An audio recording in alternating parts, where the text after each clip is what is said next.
ירושלים של זהב ושל נחושת ושל אור, הלא לכל שירייך אני כינור. Está no ar, Israel e a Igreja, a reconexão indispensável para o tempo do fim. Olá pessoal, meus irmãos, minhas irmãs, meus amigos, tudo bem com vocês? Tudo tranquilo?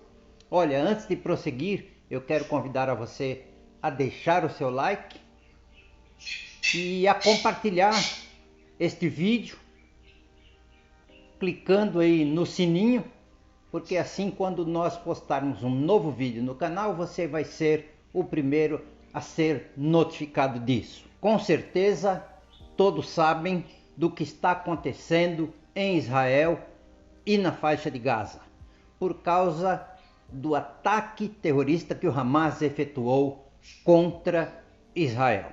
E eu hoje não quero falar apenas sobre os atos desse massacre que o Hamas efetuou contra o Estado judeu, assassinando de maneira horrível e indescritível centenas e centenas de cidadãos judeus. Hoje eu quero fazer uma análise que vai além dessa verdadeira barbárie que o Hamas praticou. Hoje eu quero abordar as verdadeiras razões dessa bestialidade e aí vamos chegar às verdadeiras causas que, na verdade, pessoal, têm um cunho, sim, espiritual. Assim, nós vamos descobrir o real intuito da maldade humana incrustada no coração do Hamas. Porque essa foi a mais grave agressão ocorrida em Israel desde a guerra do Yom Kippur em 1973, né? Então, agora o mundo inteiro está diante de uma guerra, mas não se enganem, pessoal, é uma guerra sim espiritual. Com esse objetivo, nós vamos entender o que está por trás do que o Hamas praticou e nós vamos fazer uma viagem no tempo e voltar a cerca de 3.500 anos atrás. Não vamos voltar aos tempos em que os filhos de Jacó se estabeleceram no Egito, lá na terra de Gósen, e lá permaneceram por mais de 200 anos.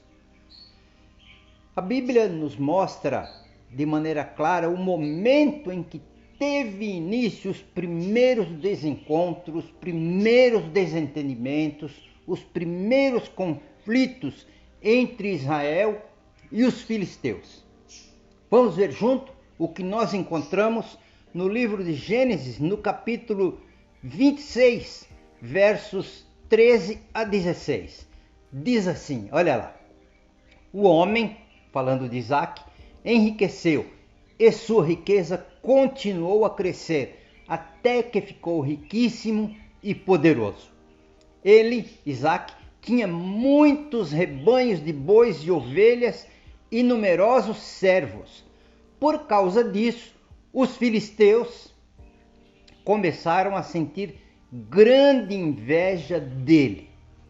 Todos os poços que os servos de seu pai haviam cavado na época de seu pai Abraão, os filisteus, que são assim, vamos dizer, de certa forma, a origem dos palestinos, não exatamente a origem, mas dá para fazer uma ligação.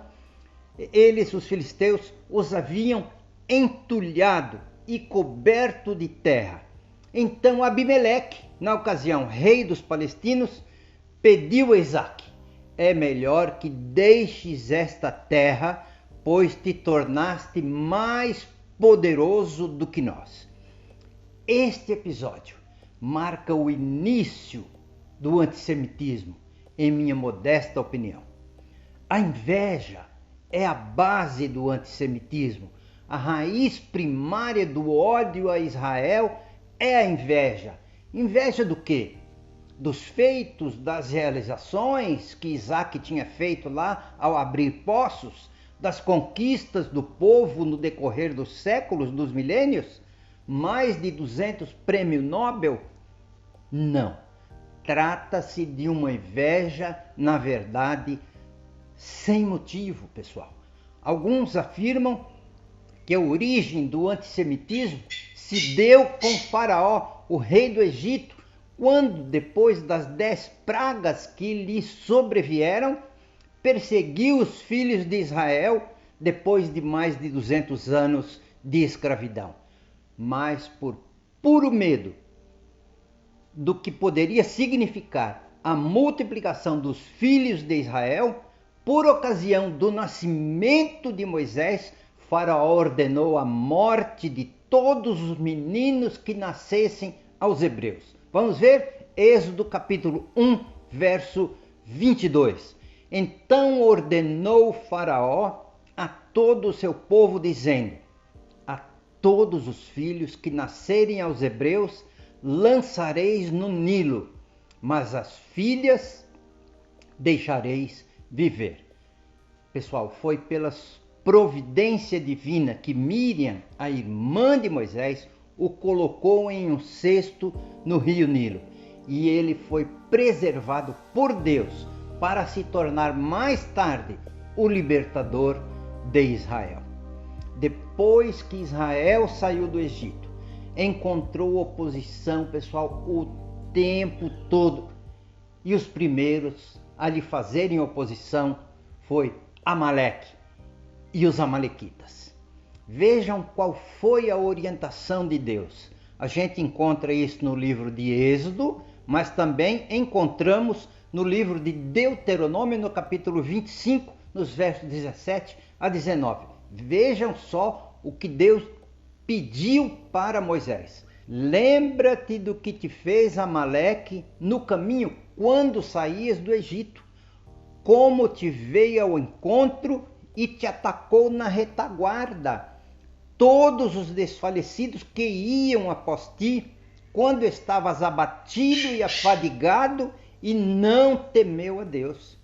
Quando, pois, o Senhor teu Deus te houver dado sossego de todos os teus inimigos em redor, na terra que o Senhor teu Deus te deu, que te dá por herança para a possuíres, apagarás a memória de Amaleque de debaixo do céu. E ainda concluiu para Moisés: não te esqueças, não te esqueças.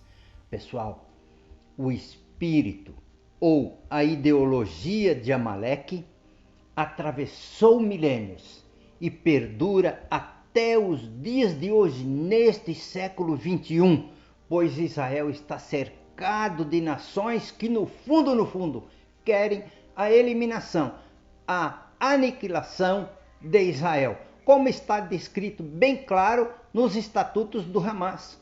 O Hamas tem a ideologia e o espírito de Amaleque.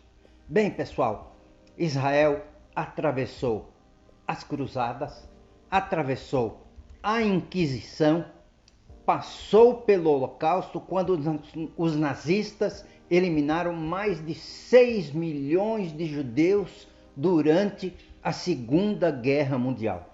O antissemitismo está espalhado por todo o mundo. Vejam como as manifestações a favor do Hamas têm se intensificado por todos os países, praticamente todos os países. Não há outra explicação para todo esse ódio a Israel, a não ser um antissemitismo exacerbado. E qual a origem desse antissemitismo? Qual é a explicação para tanto ódio para com a nação judaica? Você aí consegue me dar uma outra explicação razoável para isso? O aspecto espiritual da constante luta para continuar existindo da constante luta de Israel para continuar existindo é que Satanás sempre desejou a eliminação de Israel. Querem ver? Mateus capítulo 2, verso 13. Diz assim: tendo eles, José e Maria, partido, eis que apareceu um anjo do Senhor a Josué em sonho e lhe disse: dispõe-te, toma o menino, Jesus, que havia nascido, e sua mãe, e foge para o Egito, e permanece lá, até que eu te aviso, porque Herodes há de procurar o menino para o matar. Agora eu vou mostrar um outro texto bíblico que, na verdade, os cristãos erroneamente aplicam a si próprios, esquecendo a importância original da sua literalidade. Vamos ver Apocalipse 12, 17. Diz assim, abra sua Bíblia e vamos ler juntos. Irou-se o dragão contra a mulher e foi pelejar contra os restantes da sua descendência, os que guardam os mandamentos de Deus e têm o testemunho de Jesus. Apocalipse 12, 17. O que vocês acham se eu lesse assim? Irou-se Satanás contra Israel e foi pelejar contra os restantes da sua descendência, descendência de Israel, os que guardam os mandamentos de Deus e têm o testemunho de Jesus. E lá em Apocalipse 19, 10 diz que o testemunho de Jesus é o espírito da profecia, não exatamente de profecia, como alguns cristãos afirmam. Você tem ainda alguma dúvida de que o conflito entre Israel e os palestinos em geral tem um caráter espiritual? Pessoal, para não restar nenhuma dúvida mais, quero ler para vocês Gênesis 25, dos versos 20 a 23. Leia comigo. Isaque orou ao Senhor por sua mulher, porque era estéril. E o Senhor lhe ouviu a oração, e Rebeca, sua mulher, concebeu. Os filhos lutavam no ventre dela. Então disse: se é assim, por que vivo eu? E consultou ao Senhor. E o Senhor lhe respondeu: 2 nações há no teu ventre, 2 povos nascidos de ti se dividirão. Aqui está a raiz dos desentendimentos, das lutas, das guerras que sempre haveriam entre Israel e as nações ao seu redor. E conclui dizendo: um povo será mais forte do que o outro, e o mais velho servirá ao mais novo. Os 2 filhos de Isaque e Rebeca, portanto, foram Esaú e Jacó, sendo que Esaú deu origem aos edomitas, e Jacó, que passou a chamar-se Israel, marca o início do seu próprio povo, da nação de Israel. Para entendermos, pessoal, todo o conflito no Oriente Médio, não nos esqueçamos também que Abraão teve 2 filhos, Ismael primeiro, depois Isaque, o filho da promessa. Ismael deu origem aos árabes, praticamente todas as nações do Oriente Médio, enquanto Isaque marca também, junto com Jacó, o início de Israel. Então, não temos dúvida de que o conflito é, sim, um conflito espiritual. Satanás tenta a todo custo, de todas as maneiras, durante todo esse tempo, eliminar definitivamente a Israel. Mas, gente, isso é impossível, simplesmente porque quem decide se Israel deve permanecer existindo ou não é Deus. E vejam o que Deus disse através do profeta Jeremias no capítulo 31, nos versos 35 a 37. Este verso é fantástico e deixa a nós, assim, em paz e tranquilo, entendendo o que Deus disse a respeito de Israel. Assim diz o Senhor, que dá o sol para a luz do dia e as leis fixas, a lua e as estrelas para a luz da noite, que agita o mar e faz bramir as suas ondas. O Senhor dos exércitos é o seu nome. Se falharem estas leis fixas de diante de mim, diz o Senhor, deixará também a descendência de Israel de ser uma nação diante de mim para sempre.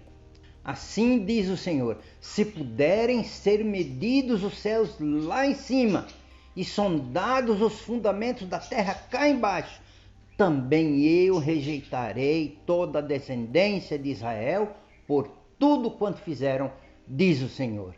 E lá em Zacarias, no capítulo 2, verso 8, tem um verso simplesmente extraordinário que também os cristãos aplicam e podem aplicar a si próprios, mas inicialmente Zacarias aplicou ao seu próprio povo, a Israel. Pois assim diz o Senhor dos exércitos, porque aquele que tocar em vós, toca na menina dos seus olhos. Meus irmãos, a guerra é bélica, é física, é material, mas o seu caráter é espiritual. E é por ter um cunho assim espiritual que o Senhor, o único Deus, está realmente envolvido nessa batalha entre Israel e todas as nações à sua volta. Vamos ler? Vejam só o que Deus disse também ao profeta Isaías, outro verso que os cristãos aplicam sempre só a si mesmos, mas Isaías referia ao seu povo. Diz assim, Isaías 49, 14 e 15, mas Sião diz, o Senhor me desamparou, o Senhor se esqueceu de mim. Acaso pode uma mulher esquecer-se do filho que ainda mama, de sorte que não se compadeça do filho do seu ventre? Mas ainda que esta viesse a se esquecer dele, eu todavia não me esquecerei de ti. É claro, pessoal, qualquer pessoa pode aplicar e deve aplicar este verso a si próprio, mas estas palavras foram primariamente dirigidas a Israel. Vejam estas palavras de Sandra Teplinsky, um texto que eu já li no vídeo anterior, na página 131 do livro A Unção de Israel. A salvação dos judeus, em larga escala, aterroriza o inimigo, porque ela, a salvação dos judeus, anuncia a volta de Jesus. Satanás não tem, pessoal, nenhum interesse no retorno de Jesus, porque ele sabe que isso marcará e significará o seu próprio fim. E agora vamos responder a pergunta que é o início desse nosso vídeo. Guerra em Israel. As profecias estão se cumprindo nesta guerra de Israel com Hamas? Em função do que aconteceu em Israel por causa do Hamas, tem havido uma certa precipitação por parte de grande número dos cristãos que dizem: Jesus está voltando, uma profecia está se cumprindo. Mas vejam o que Jesus disse em Mateus 24, 6 a 8. Diz assim: e certamente ouvireis falar de guerras e rumores de guerras. Vede, não vos assusteis. Não deveríamos estar nos assustando com o que está ocorrendo lá no Oriente Médio. E Jesus disse: porque é necessário assim acontecer, mas ainda não é o fim. Porquanto se levantará nação contra nação, reino contra reino, e haverá fomes, terremotos em vários lugares. Porém, tudo isto, olha só, é o princípio das dores. Meus irmãos, minhas irmãs, meus amigos, não temos muito tempo para falar sobre isso agora.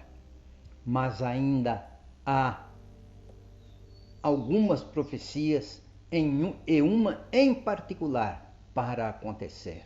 E ela está expressa no livro de Mateus, no capítulo 23, começa no verso 37, mas é o verso 38 e 39 que indica qual é a profecia. No verso 37, Jesus chora por Jerusalém, começando dizendo: Jerusalém, Jerusalém, que matas os profetas, e vai por aí. E quando chega lá no verso 38, ele diz: eis que a vossa casa vos ficará deserta. Profecia esta que já se cumpriu. E o verso 39, esta é a profecia: declaro-vos, pois, que desde agora já não mais me vereis, até que venhais a dizer. Ou seja, Jesus está dizendo: até que vocês venham a me reconhecer como o Messias prometido desde Moisés. Bendito o que vem em nome do Senhor. Isso já está acontecendo. Israel já proclama isso. Bendito o que vem em nome do Senhor. É verdade que muitos judeus têm aceito a Jesus como Messias.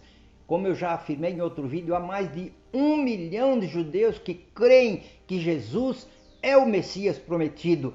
Mas esse 1 milhão é ainda muito pouco. Essa profecia vai se cumprir assim de forma muito ampla. E quando esta profecia se cumprir, tudo estará pronto para o retorno de Jesus. Pessoal, eu quero encerrar pedindo a vocês: não se esqueçam de deixar o seu comentário. Com certeza há muitos comentários, há muitas perguntas a serem feitas. Deixe também o seu like, mas o principal, faça a sua inscrição, cliquem no sininho para que quando houver novos vídeos em nosso canal, você seja informado desse novo vídeo. Se porventura você gostou, mais uma vez, deixe aí o seu like, tá bem? Um forte abraço para você e nos vemos em nosso próximo vídeo. Um forte abraço. Tchau, tchau.